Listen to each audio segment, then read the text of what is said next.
أعوذ بالله من الشيطان الرجيم بسم الله الرحمن الرحيم نحمده ونصلي على رسوله الكريم أما بعد إن الحمد لله نحمده ونستعينه ونستغفره ونعوذ بالله من شرور أنفسنا ومن سيئات أعمالنا من يهده الله فلا مضل له ومن يضلل فلا هادي له وأشهد أن لا إله إلا الله وحده لا شريك له وأشهد أن محمدا عبده ورسوله أعوذ بالله السميع العليم من الشيطان الرجيم من همزه ونفخه ونفسه بسم الله الرحمن الرحيم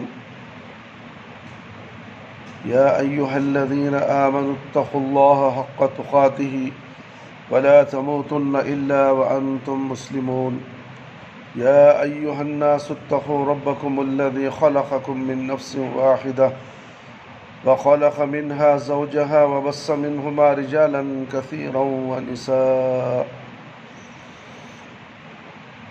واتقوا الله الذي تساءلون به والأرحام إن الله كان عليكم رقيبا يا أيها الذين آمنوا اتقوا الله وقولوا قولا سديدا يصلح لكم أعمالكم ويغفر لكم ذنوبكم ومن يطع الله ورسوله فقد فاز فوزا عظيما أما بعد فإن خير الحديث كتاب الله وخير الهدي هدي محمد صلى الله عليه وسلم شر الأمور محدثاتها وكل محدثة بدعة وكل بدعة ضلالة وكل ضلالة في النار۔ تو بزرگوں اور ساتھیوں، آج یوم الجمعہ رمضان المبارک کا ہے، عید المومنین بھی ہے۔ آج آپ کے سامنے خطبہ جمعہ کا عنوان یہ ہے کہ قرآن مجید میں شفا ہے۔ قرآن مجید میں شفا ہے، اور اکثر بیماریاں قرآن کو نہ پڑھنے کی وجہ سے، دین کو نہ سمجھنے کی وجہ سے بیماریاں پھیل رہی ہیں، اور اس کا علاج قرآن کے ذریعے ہی کیا جا سکتا ہے۔ کرونا کی بیماری بھی قرآن کے علاج سے ہی ختم ہوتی ہے۔ قرآن سے جو دعائیں اللہ کے نبی صلی اللہ علیہ وسلم سے ثابت ہیں، اس دعاؤں کو پڑھو، انشاءاللہ اللہ رب العالمین آپ کو شفا دیں گے۔ قرآن مجید دل کے اعتقادی بیماریوں مثلاً کفر، شرک اور انفاق، اور اخلاقی بیماریاں مثلا حسد، بغض، کینہ اور حرص اور لالچ کے لیے شفا ہے۔ اللہ رب العالمین کا فرمان ہے، یا ایھا الناس قد جاءتکم موعظۃ من ربکم وشفاء لما فی الصدور وہدی ورحمۃ للمؤمنین۔ سورہ یونس آیت نمبر 50 پر آج، اے لوگو، تمہارے پاس تمہارے رب کی طرف سے نصیحت آ چکی ہے، یہ دلوں کے امراض کی شفا اور مومنوں کے لیے ہدایت اور رحمت ہے۔ اسی طرح اللہ رب العالمین فرماتے ہیں، قل هو للذین آمنوا ھدی وشفاء۔ سورہ حامیم سجدہ، کہہ دیجئے کہ یہ قرآن ایمان والوں کے لیے ہدایت اور شفا ہے۔ جس کا ایمان نہیں ہے، انہیں قرآن پورا پڑھتا رہا تو بھی اسے کیا بھی فائدہ پہنچانے والا نہیں۔ مشرکوں کے لیے شفا نہیں ہے، بدعتیوں کے لیے شفا نہیں ہے۔ ایمان جس کا ہے، اللہ پر بھروسہ ہے، اسی کے لیے شفا پہنچاتی ہے۔ یہ کون قرآن کہہ رہا ہے؟ اور اللہ رب العالمین فرماتے ہیں، وَنُنَزِّلُ مِنَ الْقُرْآنِ مَا هُوَ شِفَاءٌ وَرَحْمَةٌ لِّلْمُؤْمِنِينَ وَلَا يَزِيدُ الظَّالِمِينَ إِلَّا خَسَارًا۔ سورہ اسراء آیت نمبر 80 پر 2۔ اور ہم قرآن سے جو کچھ نازل کرتے ہیں وہ مومنوں کے لیے شفا ہے۔ دیکھیے، قرآن جو بھی نازل ہو رہا ہے کس کے لیے ہے؟ مومنوں کے لیے ہے۔ مومن تو بنو، مومن بننا نہیں چاہتے، مسلمان تو بہت ہی، مسلمان پوری قوم مسلمان ہی بولتی ہے اپنے آپ کو، ہمیں جنت کو جاتی، مگر یہاں لفظ مومن کا آیا ہے تاکہ شفا حاصل کرنے کے لیے مومن کی ضرورت ہے۔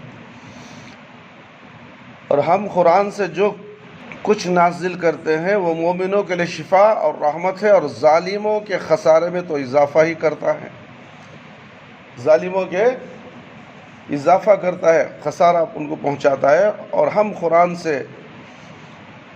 یاد رہے کہ قرآن مجید دل کے اعتقادی اور اخلاقی بیماریوں کے لیے بھی شفا ہے، اور جسمانی بیماریوں کے لیے بھی شفا ہے۔ اس لیے نبی کریم صلی اللہ علیہ وسلم جب بیمار ہوتے تو معوذات پڑھ کر اپنے اوپر دم کرتے تھے۔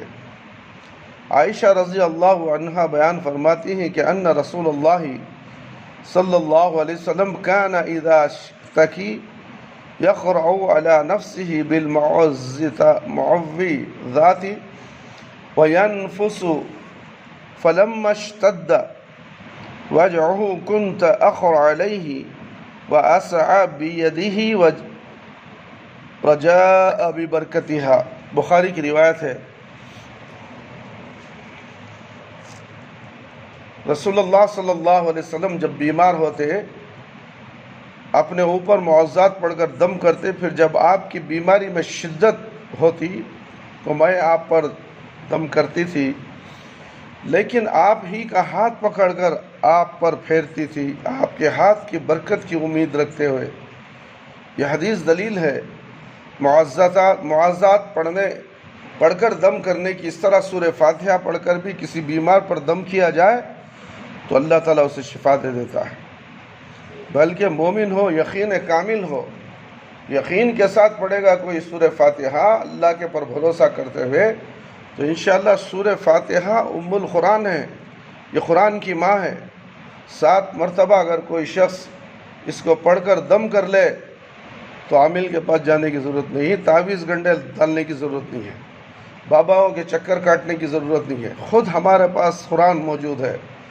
ہم ایرے غیرے نتھو خیرے کے پاس جاتے ہیں، ایک وقت کی نماز نہیں پڑھتا، تعویذ گنڈا کرنے والا جادوگر، ہم اس کے سامنے جا کر ہماری تکلیف بیان کرتے ہیں۔ ہم بے شرم ہیں، اتنے بے شرم ہو گئے، جانور سے بھی بدتر ہو گئے ہم۔ اللہ ہمارے ہاتھ میں قرآن دیا ہے، ساری دنیا کے انسانوں کے لیے ہے قرآن، یہ صرف مسلمانوں کے لیے نہیں ہے، پھر بھی ہم قرآن سے استفادہ حاصل کرنا نہیں چاہتے۔ سورہ فاتحہ میں بھی شفا رکھا گیا ہے۔ ابو سعید الخدری رضی اللہ عنہ بیان کرتے ہیں کہ نبی کریم صلی اللہ علیہ وسلم کہ صحابہ اکرام رضی اللہ عنہ میں سے کچھ لوگ عرب کے قبائل میں سے ایک قبیلے کے ہاں آئے، اس نے ان کی کوئی مہمان نوازی نہ کی۔ پھر ہوا یہ کہ ان کے سردار کو ایک بچھو نے ڈس لی، چنانچہ انہوں نے اس کا ہر طرح سے علاج کیا، لیکن اس سے کوئی فائدہ نہ ہوا۔ آخرکار وہ صحابہ اکرام رضی اللہ عنہم کے ہاں آئے اور کہا کہ ہمارے سردار کو بچھو نے کاٹ لیا ہے، تو کیا آپ میں سے کسی کے پاس اس کا علاج ہے؟ تو ان میں سے ایک نے کہا، ہاں میں اسے دم کر سکتا ہوں، لیکن بات یہ ہے کہ تم لوگ تو وہ ہو کہ تم نے ہماری مہمان نوازی نہیں کی، اس لیے میں اس وقت تک دم نہیں کروں گا جب تک تم ہمیں اس کا معاوضہ نہ دو۔ ان لوگوں نے کہا ٹھیک ہے، ہم آپ کو کچھ بکریاں بطور معاوضہ دیں گے۔ چنانچہ وہ صحابی گئے اور اس پر سورہ فاتحہ پڑھا، اور اس جگہ پر اس کو بچھو نے ڈسا تھا وہاں اس نے ہلکا سا تھوک دیا، پھر اس سے بالکل ٹھیک ہو گیا، اور انہوں نے جو بکریاں انہیں دینے کا وعدہ کیا تھا وہ انہیں دے دی۔ صحابہ اکرام رضی اللہ عنہ نے آپس میں کہا یہ بکریاں تقسیم کر لیں، تو ایک صحابی نے دم کیا تھا، اس نے کہا نہیں، جب تک ہم رسول اللہ صلی اللہ علیہ وسلم کی خدمت میں حاضر نہیں ہوتے اس وقت تک کچھ بھی نہیں کریں گے۔ چنانچہ وہ جب رسول اللہ صلی اللہ علیہ وسلم کی خدمت میں حاضر ہوئے تو پورا واقعہ عرض کیا، اور آپ صلی اللہ علیہ وسلم نے فرمایا تمہیں کیسے پتہ چلا کہ سورہ فاتحہ پڑھ کر دم کرتے ہیں؟ پھر آپ صلی اللہ علیہ وسلم نے فرمایا قد عصبتم اقسموا واضربوا لی معکم سہما، میں نے ٹھیک کیا، لہذا تم یہ بکریاں آپس میں تقسیم کر لو، میرا حصہ بھی نکالو۔ اللہ کے نبی صلی اللہ علیہ وسلم بھی اس میں حصہ نکالے۔ سورہ فاتحہ پڑھنے کے بعد بکریاں ملی اور اس میں میرا بھی حصہ ہے، تو جائز ہے میں اللہ کے نبی اپنا حصہ مانگے۔ اور آج کل جو قرآن پڑھ کے علاج کیا جاتا ہے، پیسے پوچھتے تھے، تو پیسے پچری میں تا دے ڈالنا، کیا ہے تا دے ڈالنا، سورہ فاتحہ صرف پڑھے، صحابی 60 بکریاں اسے انعام میں ملے۔ تو اللہ کے نبی صلی اللہ علیہ وسلم کے جانے کے بعد آپس میں بانٹ لو اور میرا حصہ بھی نکالو۔ تو اس سے ثابت ہوتا ہے کہ شرعی رقیہ کرنے کے بعد معاوضہ لینا جائز ہے۔ اس حدیث سے ثابت ہوتا ہے کہ مریض پر سورہ فاتحہ پڑھ کر دم کیا جائے تو اسے اللہ کی قسم، اللہ کے حکم سے شفا ہوگی۔ لہذا طب نبوی کے اس علاج سے ضرور فائدہ اٹھانا چاہیے۔ علامہ ابن قیم رحمہ اللہ ذکر کیا ہے کہ اگر بندہ فاتحہ کے ساتھ اپنا علاج کرے تو اسے اس کی عجیب و تاثیر نظر آئے گی۔ وہ کہتے ہیں کہ میں مکہ مکرمہ میں کچھ عرصے مقیم رہا، اس دوران مجھ پر ایسی مختلف بیماریاں آئیں کہ مجھے ان کے لیے نہ کوئی طبیب اور نہ علاج میسر آیا، چنانچہ میں اپنا علاج سورہ فاتحہ کے ساتھ کرتا تھا، جس کی مجھے عجیب تاثیر نظر آئی۔ پھر میں نے علاج کئی لوگوں کو بتایا جنہیں درد وغیرہ کی کوئی تکلیف ہوتی ہے، تو میں اسے بیشتر لوگ شفا یاب ہو گئے۔ ایسا کیوں نہ ہو جبکہ سورہ فاتحہ قرآن مجید کی سب سے عظیم سورت ہے۔ ابو سعید رضی اللہ عنہ بیان کرتے ہیں کہ میں مسجد میں نماز پڑھا رہا تھا کہ اس کے دوران رسول اللہ صلی اللہ علیہ وسلم میرے پاس گزرے۔ آپ صلی اللہ علیہ وسلم نے مجھے بلایا، لیکن میں آپ صلی اللہ علیہ وسلم کی خدمت میں حاضر ہوا یہاں تک کہ میں نے نماز مکمل کر لی۔ پھر میں آپ صلی اللہ علیہ وسلم کی خدمت میں حاضر ہوا تو آپ صلی اللہ علیہ وسلم نے فرمایا، ما منعک ان تأتی، تمہیں کس بات نے میرے پاس آنے سے منع کیا؟ میں نے عرض کیا، اللہ کے رسول میں نماز پڑھ رہا تھا۔ تو رسول اللہ صلی اللہ علیہ وسلم نے فرمایا، الم یقل اللہ یا ایھا الذین آمنوا استجیبوا للہ وللرسول، کیا اللہ تعالیٰ نے نہیں فرمایا ایمان والو اللہ اور رسول صلی اللہ علیہ وسلم کا حکم مانو، جبکہ رسول تمہیں ایسی چیز کی طرف بلائے جو تمہارے لیے زندگی بخش ہو؟ پھر آپ صلی اللہ علیہ وسلم نے فرمایا، لا علمک اعظم سورت فی القرآن قبل ان تخرج من المسجد،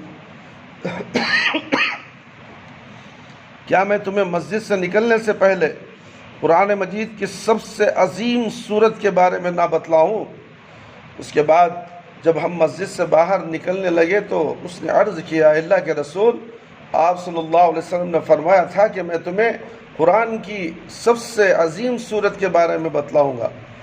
تو آپ صلی اللہ علیہ وسلم نے فرمایا، الحمدللہ رب العالمین ہی سبع المثانی والقرآن العظیم الذی اوتیتہ۔ بخاری کی روایت ہے، وہ سورہ فاتحہ ہے اور یہی سورت ہے، یہی وہ سورت ہے جس کی 7 آیات بار بار دہرائی جاتی ہیں، اور یہی سورت و قرآن عظیم ہے جو میں دیا گیا ہوں۔ قرآن مجید میں دنیا کی واحد کتاب ہے میرے بھائی، جس کی تلاوت کی جائے تو اس کے ایک ایک حروف پر 10 نیکیاں ملتی ہیں۔ کوئی کتاب ایسی بتاؤ جس کے اندر پڑھنے سے 10 نیکیاں ملتی ہوں، ایک حروف کو 10 نیکیاں ملتی ہیں، تو کوئی کتاب ہے ایسی؟ دنیا کھنگال ڈالو، ایسی کوئی کتاب تمہیں برکت والی کتاب، جو نفع پہنچانے والی کتاب، جو اجر و ثواب دینے والی کتاب نہیں ہے۔ جیسا کہ عبداللہ بن مسعود رضی اللہ سے روایت ہے کہ رسول اللہ صلی اللہ علیہ وسلم کا ارشاد ہے، جو آدمی کتاب اللہ قرآن مجید کا ایک حرف پڑھتا ہے اسے 1 نیکی ملتی ہے، اور 1 نیکی اس جیسی 10 نیکیوں کے برابر ہوتی ہے۔ میں نہیں کہتا کہ الف لام میم یہ حروف ہے، بلکہ الف یہ حروف ہے، لام دوسرا اور میم تیسرا حروف ہے۔ ترمذی کی روایت ہے، قرآن مجید اپنے پڑھنے والوں کے لیے شفا کرے گا۔ ابو ہریرہ رضی اللہ عنہ بیان کرتے ہیں کہ نبی کریم صلی اللہ علیہ وسلم کا ارشاد گرامی ہے، اقرؤوا القرآن فإنه یأتی یوم القیامۃ شفیعا لأصحابہ۔ مسلم کی روایت، تم قرآن پڑھتے رہا کرو، کیونکہ قیامت کے دن اپنے پڑھنے والوں اور اس پر عمل کرنے والوں کے لیے شفاعت کرے گا۔ قرآن پڑھتے رہا کرو۔ بچپن میں اسکول میں آپ کو پڑھتا ہے، مدرسے میں، یہاں سے مدرسہ چھوڑ ڈالے تو قرآن بھی گیا، انہیں بھی گیا، دین سے گیا، انہیں پڑھتا ہے۔ پوچھو اس کے گھر والوں سے، بچہ گھر میں قرآن پڑھتا ہے کیا؟ بھائی نہیں پڑھتا۔ وہ ماں باپ سے پوچھے تو معلوم ہو جائے گا۔ اس لیے کہ قرآن کو پڑھتے رہنا چاہیے۔ یہ قرآن ہمیں سفارش کرے گا قیامت کے دن۔ جو قرآن سفارش کرنے والی ہے اس کتاب کی ہمیں ضرورت نہیں ہے۔ جو کتابیں دنیا میں چھوڑ کر جانا ہے مر کر، اس کتاب کے پیچھے ہم لگے۔ وہ کتابیں کون سی؟ انگریزی کتابیں جو اسکولوں میں مدرسوں میں پڑھایا جاتا ہے، وہ کتابوں کے پیچھے ہم پڑے ہوئے ہیں۔ اصل کتاب تو قرآن ہے۔ ماں باپ کو خوش ہونا چاہیے کہ میرا بچہ قرآن پڑھتا ہے۔ اے میرے بیٹے چل قرآن پڑھ، میں سنوں گا۔ ہے کوئی ماں باپ ایسا بولنے والا؟ بولے تو اسے ہمت آئے گی، اس کی ہمت افزائی ہوگی اور پڑھنے لگے گا۔ مگر اسے ماں باپ پوچھتے بھی نہیں ہیں، کتنے سال مدرسے میں پڑھا ہے، قرآن کتنا جانا ہے، چل اس قرآن کو گھر میں بیٹھ کر پڑھ، بلند آواز سے پڑھ، تاکہ گھر میں فرشتے داخل ہوں، تاکہ گھر میں اللہ کی رحمتیں نازل ہوں۔ مگر نہیں، قرآن پڑھو بولے تو لڑائی، قرآن پڑھو بولے تو غصہ، میں گھر میں چلتا نہیں، کاتب چلے تو اللہ ڈائریکٹ بولتا ہے بیٹا، آج کل بیٹا ہو یا بیٹی ہو، اللہ ڈائریکٹ مقابلہ کرنے کے لیے تیار۔ قرآن سے اتنی چڑ ہے، وہ ناول کی کتابیں، دنیا کی کتابیں، فحش کتابیں پڑھتی رہے گی، وہ فوراً اسے روک، یہ پڑھ، لڑائی جھگڑا، خودکشی بھی کر لے گی، گھر چھوڑ کر بھاگ جائے گی۔ میرے بھائی، میرے دوست، ابو ہریرہ رضی اللہ عنہ بیان کرتے ہیں کہ رسول اللہ صلی اللہ علیہ وسلم نے فرمایا، مسلم کی روایت ہے، لا تجعلوا بیوتکم مقابر ان الشیطان ینفر من البیت الذی تقرأ فیہ سورۃ البقرہ۔ مسلم کی روایت، تم اپنے گھروں کو قبرستان نہ بناؤ، بے شک شیطان اس گھر سے بھاگ جاتا ہے جس میں سورۃ البقرہ کی تلاوت کی جاتی ہے۔ قرآن سیکھنے اور سکھلانے والے سب سے بہترین ہیں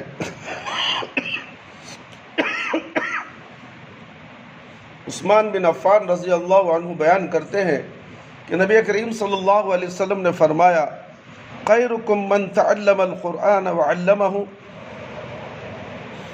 تم میں سے بہتر وہ ہے جس نے قرآن سیکھا اور دوسروں کو سکھایا۔ بہترین شخص اسے کہا گیا ہے۔ اور دوسری روایت میں ہے، ان افضلکم من تعلم القرآن وعلمہ، بخاری کی روایت ہے، یقیناً تم میں سے افضل وہ ہے جس نے قرآن سیکھا اور دوسروں کو سکھایا۔ اور نافع بن عبد الحارث بیان کرتے ہیں کہ عثمان میں ان کی تلاوت عمر رضی اللہ عنہ سے ہوئی، جو انہی مکہ مکرمہ کا ذمہ دار مقرر کیا کرتے تھے۔ انہوں نے عمر رضی اللہ عنہ سے پوچھا، اب آپ نے اہل وادی پر کس کو ذمہ دار مقرر کیا ہے؟ انہوں نے ابن ایزی کو، انہوں نے کہا وہ کون ہے؟ عمر رضی اللہ عنہ نے فرمایا، وہ ہمارے آزاد کردہ غلاموں میں سے ایک ہے۔ انہوں نے کہا، تو کیا آپ نے آزاد کردہ غلام کو ذمہ دار بنایا؟ عمر رضی اللہ عنہ نے فرمایا، انہ قاری الکتاب اللہ عز وجل انہ عالم بالفرائض، بے شک وہ قاری قرآن ہے اور وراثت کے حکام کا عالم بھی ہے۔ عمر رضی اللہ تعالیٰ نے فرمایا، خبردار، تمہارے نبی صلی اللہ علیہ وسلم کا ارشاد ہے، ان اللہ لا يرفع بهذا الكتاب اقواما ويدع به آخرین، بے شک اللہ تعالیٰ اس کتاب کے ذریعے کچھ لوگوں کو بلندیاں نصیب کرتا ہے اور کچھ لوگوں کو نیچے گرا دیتا ہے۔ مسلم کی روایت ہے، قرآن پڑھنے اور اس پر عمل کرنے والے اللہ کے خاص بندے ہیں۔ انس رضی اللہ عنہ بیان کرتے ہیں کہ نبی کریم صلی اللہ علیہ وسلم کا ارشاد ہے، ان للہ اہلین من الناس، بے شک لوگوں میں سے کچھ لوگ اللہ تعالیٰ کے خاص بندے ہیں۔ صحابہ اکرام رضی اللہ عنہ نے کہا اللہ کے رسول وہ کون ہیں؟ آپ صلی اللہ علیہ وسلم نے فرمایا ہم اہل القرآن اہل اللہ و خاصتہ، قرآن مجید اور اس پر عمل کرنے والے اللہ کے دوست اور اس کے خاص بندے ہیں۔ یہ ابن ماجہ کی روایت ہے۔ قرآن مجید ایسی عظیم کتاب ہے کہ اس کو حفظ کرنے والے، اس پر عمل کرنے والے شخص کی بھی بڑی فضیلت ہے۔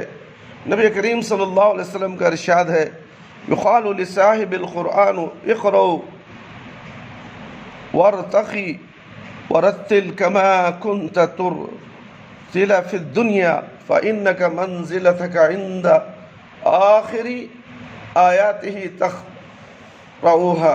ابو داؤد ترمذی کی روایت ہے۔ صاحب قرآن، حافظ قرآن اور اس پر عمل کرنے والے کو کہا جائے گا قرآن قرات کرتے جاؤ اور جنت کی سیڑھیاں پر چڑھتے جاؤ، ترتیل کے ساتھ پڑھو جیسے کہ تم دنیا میں ترتیل کے ساتھ پڑھتے تھے، بس تمہاری منزل وہاں ہوگی جب تم آخری آیت ختم کرو گے۔ اسی طرح آپ صلی اللہ علیہ وسلم کا ارشاد گرامی ہے الماہر بالقرآن مع السفرة الكرام البررة والذي يقرأ القرآن ويتعتع فيه وهو عليه شاق له اجران۔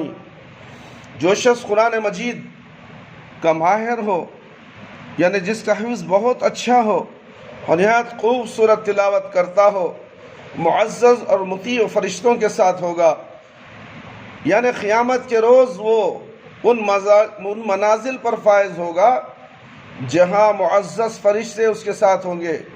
اور جو قرآن پڑھتا ہو اور اس میں اسے تردد ہوتا ہو اور وہ مشقت محسوس کرتا ہو تو اس کے لیے 2 اجر ہیں، یعنی ایک اجر تلاوت کا، دوسرا بار بار اسے دہرانے کا۔ تاہم اس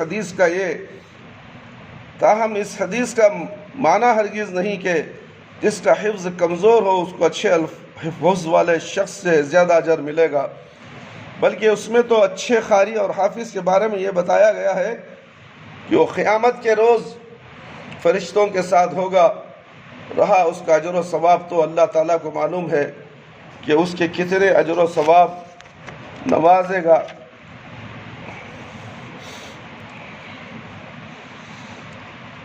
ابو ہریرہ رضی اللہ عنہ بیان کرتے ہیں کہ میرے بھائی اور سے سنیے، رمضان کا مہینہ ہے، قرآن کی فضیلت، قرآن کی شفا کے بارے میں آپ کے سامنے اللہ نے موقع دیا ہے، سننے کا موقع آپ کو دیا ہے، مجھے بولنے کا موقع دیا ہے۔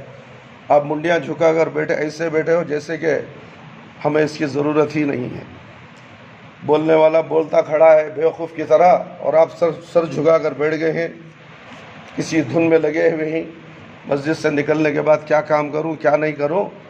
ایسا مت کیجئے، جمعہ ہے، یہ جمعہ کا احترام اتنا زبردست اجر و ثواب کا حامل ہے، آپ اسے معمولی سمجھ کر خاموش ہو جاتی ہیں۔ حالانکہ میں بیمار ہوں، سخت بیمار ہوں، پھر بھی میں نے آج جمعہ میں 4 دن سے میں مسجد کو بھی نہیں آیا، اور آج میں آ کر آپ لوگوں کے واسطے میں بستر سے اٹھ کر آ کر خطبہ دے رہا ہوں۔ میری آواز ساتھ نہیں دے رہی ہے مجھے، مگر اس کا احساس تم لوگوں کو نہیں ہے۔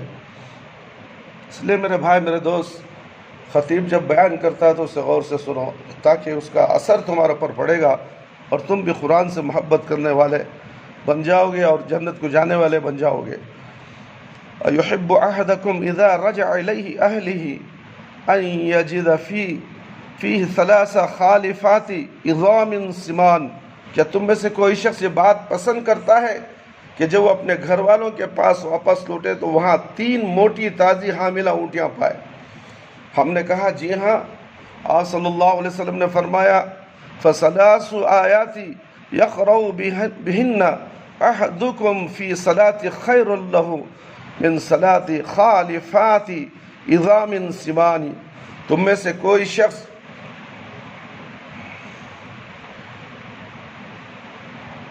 اپنی نماز میں 3 آیات کی تلاوت کرے، یہ اس کے لیے 3 موٹی تازی حاملہ اونٹیوں سے بہتر ہیں۔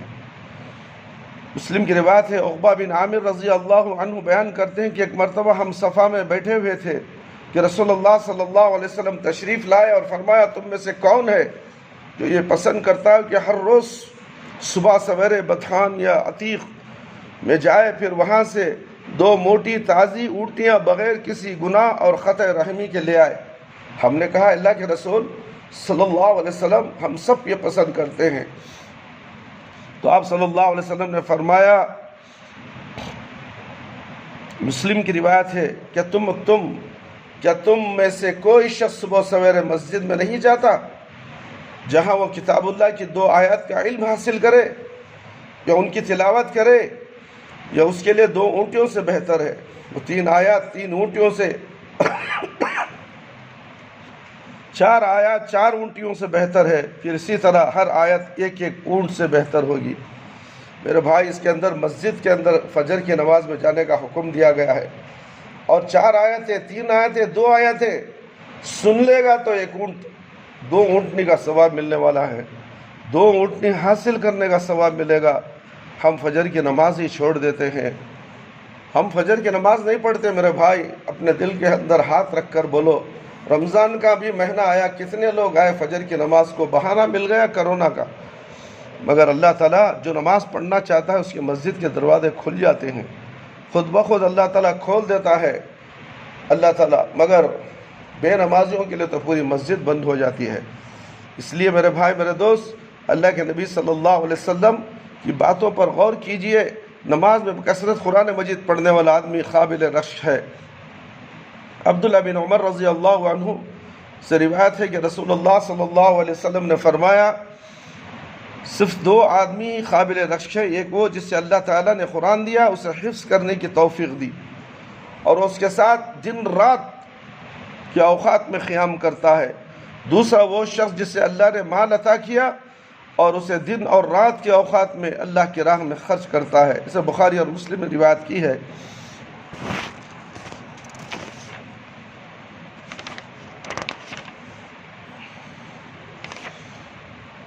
برا رضی اللہ عنہ بیان کرتے ہیں کہ ایک شخص سورہ کہف کی تلاوت کر رہا تھا، اس کے پاس اس کا گھوڑا اور رسیوں کے ساتھ بندھا ہوا تھا۔ اچانک ایک بادل آیا، اس کے شخص پر چھا گیا، پھر وہ گھومنے اور اس کے قریب ہونے لگا، جس سے اس کا گھوڑا ڈر کے مارے اچھلنے لگا۔ جب صبح ہوئی تو نبی کریم صلی اللہ علیہ وسلم کے پاس آیا اور اپنا واقعہ سنایا۔ تب آپ صلی اللہ علیہ وسلم نے فرمایا، تلک السکینۃ نزلت للقرآن، یہ باری تعالیٰ کی رحمت تھی جو قرآن کے لیے نازل ہوئی تھی۔ بخاری کی روایت، مسلم کی روایت ہے۔ امام نووی رحمہ اللہ السکینہ کے معنی کے بارے میں ذکر کیا ہے، اس میں کئی اقوال ہیں۔ سب سے بہتر یہ ہے کہ اس سے مراد اللہ تعالیٰ کی پیدا کردہ وہ چیز ہے جس میں اطمینان اور رحمت اور فرشتے ہوتے ہیں، یعنی قرآن مجید کی تلاوت کے وقت فرشتے اور اللہ کی رحمت کے ساتھ نازل ہوتے ہیں، جس سے تلاوت کرنے والے کو ایک عجیب سی راحت محسوس ہوتی ہے۔ اسید بن حضیر رضی اللہ عنہ بیان کرتے ہیں کہ میں رات کو نماز میں سورۃ البقرہ پڑھ رہا تھا اور میرا گھوڑا قریب ہی بندھا ہوا تھا۔ اچانک گھوڑا بتکا تو میں خاموش ہو گیا، جب میں خاموش ہوا تو وہ بھی پرسکون ہو گیا۔ میں نے پھر خراج شروع کی تو پھر بدکنے لگا، اور میں خاموش ہوا تو پھر ٹھہر گیا۔ میں نے پھر خراج شروع کی تو وہ پھر بدکا۔ ادھر میرا بیٹا یحییٰ بھی تھا، مجھے اندیشہ ہوا کہ کہیں وہ اسے کچل نہ دے، چنانچہ میں سلام پھیر کر اس کے پاس آیا اور اسے دور کر دیا۔ پھر میں نے آسمان کی طرف نظر اٹھائی تو کیا دیکھتا ہوں کہ ایک چھتری سی اس میں چراغ سے چمک رہے ہے، پھر یہ چھتری نما چیز آسمان کی طرف چلے گی حتیٰ کہ میری نظروں سے اوجھل ہو گئی۔ صبح ہوئی تو میں رسول اللہ صلی اللہ علیہ وسلم کی خدمت میں حاضر ہوا اور اپنا پورا واقعہ سنایا۔ آپ صلی اللہ علیہ وسلم نے فرمایا، اے ابن حذیر، تمہیں اپنی خراج جاری رکھنی چاہیے تھی۔ میں نے کہا، اللہ کے رسول، مجھے اپنے بیٹے پر ترس آ رہا تھا، اس لیے میں نے سلام پھیر دیا۔ اس کے بعد میں نے ایک چھتری نما چیز دیکھی جس میں چراغ چمک رہے تھے، وہ اوپر کو چلی گئی اور میری نظروں سے غائب ہوگی۔ آپ صلی اللہ علیہ وسلم نے فرمایا، تلک الملائکۃ دنت لصوتک ولو خرعت للصحبة ينظر الناس إليها لتتوارى منهم۔ بخاری اور مسلم کی روایت، یہ فرشتے تھے جو تمہاری آواز کے قریب آ گئے تھے، اور اگر تم خراج جاری رکھتے تو صبح کے وقت لوگ بھی اسے دیکھ لیتے اور وہ سب سے نہ چھپ سکتے۔ یہ تھے قرآن مجید کے بعض فضائل۔ میرے بھائی، میرے دوست، بہت سے فضائل ہیں قرآن مجید کو پڑھا کرو، قرآن مجید سے شفا حاصل کرو۔ ہر بیماری کی دوا قرآن مجید ہے۔ ہم قرآن کو چھوڑ کر ڈاکٹروں کے پیچھے، عاملوں کے پیچھے نہ جانے کہاں کہاں گھومتے ہیں، ایسا نہیں ہونا چاہیے۔ اس لیے قرآن سے محبت رکھو۔ قرآن تمہیں جنت میں قیامت کے دن سفارش کرنے والا ہے۔ اس قیام کو چھوڑ کر بابا کے دامن پکڑ لیے ہو، بابا کیا کرے گا؟ بابا بلا لگ جاتا ہے، بابا وہاں بچتا نہیں قیامت کے دن۔ کسی کا بابا ہو، بابا کے تعلق سے کوئی بھی سن لے، خاص سن لے، وہ خود محتاج ہے، وہ خود مجبور ہے قیامت کے دن، تو وہ بابا کو کوئی فائدہ پہنچنے والا نہیں ہے۔ اس لیے ہمیں باباؤں کے پیچھے نہیں پڑنا چاہیے۔ ہم کو تو اللہ اور اللہ کے رسول صلی اللہ علیہ وسلم کی اطاعت و فرما برداری کرنی چاہیے۔ اللہ رب العالمین سے دعا ہے کہ اللہ تعالی ہم سب کو قرآن اور حدیث پر عمل کرنے کی توفیق عطا فرمائے، اور قرآن پڑھنے والا بنائے، قرآن کی تلاوت کرنے والا بنائے، قرآن کو سمجھ کر پڑھے اور اس سے فائدہ حاصل کرنے کی کوشش کریں۔ اللہ تعالی ہم سب کو 5 وقتہ نمازی بنا دے، وقت پر نماز پڑھنے والا بنا دے، ہماری نمازوں میں خشوع اور خضوع عطا فرما، ہماری جائز دعاؤں کو قبول فرما لے، شرک سے بچا لے، بدعت سے بچا لے۔ اللہ ہم سب کو صراط مستقیم پر چلا دے۔ اللہ ہمیں شرک سے بچا لے، بدعت سے بچا لے۔ اللہ ہم سب کو صراط مستقیم پر چلا دے۔ ہم میں سے جو لوگ پریشان حال ہیں، ان کی پریشانیوں کو دور فرما۔ ہم میں سے جو لوگ بیمار ہیں، اللہ ان کو شفاء کلی، شفاء عاجلہ، شفاء کاملہ عطا فرما۔ اے اللہ تو رحم کرنے والا ہے۔ ہمارے والدین، رشتہ دار جو اس دنیا سے چلے گئے، اے اللہ اگر قابل رحم، قابل مغفرت ہیں تو اللہ ان کی مغفرت فرما دے۔ اے اللہ قبر کے عذاب سے بچا لے، جہنم کی آگ سے بچا لے، قبر کے سوالات بالکل آسان فرما، قبر کی تاریکی کو روشن بدل دے، میدان حشر میں رسوائی سے بچا لے۔ اے اللہ ہمیں موت دے تو ایمان کی حالت میں موت دے۔ جب ہماری روح ہمارے جسم سے نکلے تو اللہ ہماری زبان پر کلمہ لا الہ الا اللہ محمد الرسول اللہ جاری رہے۔ ربنا آتنا فی الدنیا حسنة وفی الآخرة حسنة وقنا عذاب النار۔ ربنا ظلمنا انفسنا وإن لم تغفر لنا وترحمنا لنكونن من الخاسرين۔ سبحان ربك رب العزة عما يصفون وسلام على المرسلين والحمد لله رب العالمين۔ یا حی یا قیوم برحمتک استغیث۔